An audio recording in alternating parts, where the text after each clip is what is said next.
Good morning and welcome, class. Today we'll be talking about the six core competencies described by ACGME.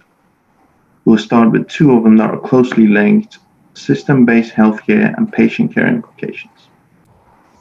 Do you think being confident is really that important though? Yeah, I'd rather worry about patient care than systems-based care. Shouldn't we be worried all about the patient? And aren't systems made to be defied? Kind of like what they say about the patriarchy. Okay, so let's see what happens if all physicians decided that their plan of care was the only one that matters. Come in. Good morning, Mr. Rahul. How are you doing today?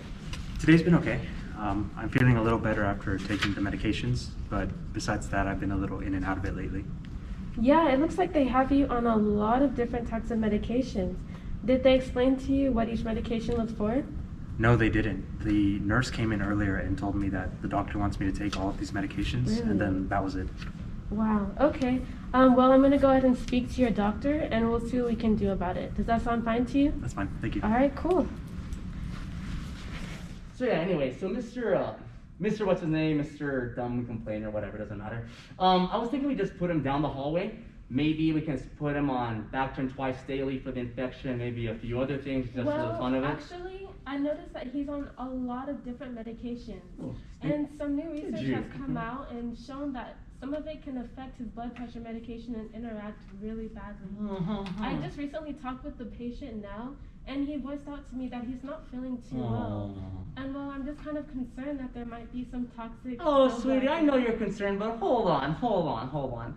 Aren't you just like the pill pusher from downstairs? Excuse me? No, I'll excuse you when I'm ready. Look, I know you think you're really smart and everything with your little white coat and the PharmD in your name, but I'm the one with the actual MD on his badge. Yes! Is that so? Oh, that is very so. So, why don't you listen to my directions, because I am the MD. Go downstairs, fill up with some bottles with pills or whatever, and we'll just call you back when you're ready. Sound good? Whatever. The answer is yes. Thank you. Anyway, so how about we go to the patient, give him whatever the freak we want, and forget what the form said. Oh, that makes sense. So can anyone point out what went wrong in that scenario? I think maybe if the attending had respect for the system he was a part of, that might have made him more competent in reference to patient care, not less. Yeah, and I think he should be putting the patient's best interest first and take a look at the medications in question to assess if there's a dangerous interaction. And if so, figure out alternatives to the given medications with ones that have no dangerous interactions. Otherwise, he's just endangering the patient. Agreed. And maybe next time he wouldn't look like such a jerk. Excellent insight. So now let's see how the scenario would play out incorporating your suggestions. Thank you. Okay, let's put Mr. Rahul on Bactrim DS twice daily. Well, I actually noticed that the patient is on a lot of medications, and some new research has shown that some of his blood pressure medication can have some really bad interactions with Bactrim. I recently just spoke with the patient just now, and he just voiced out to me that he's not feeling too well.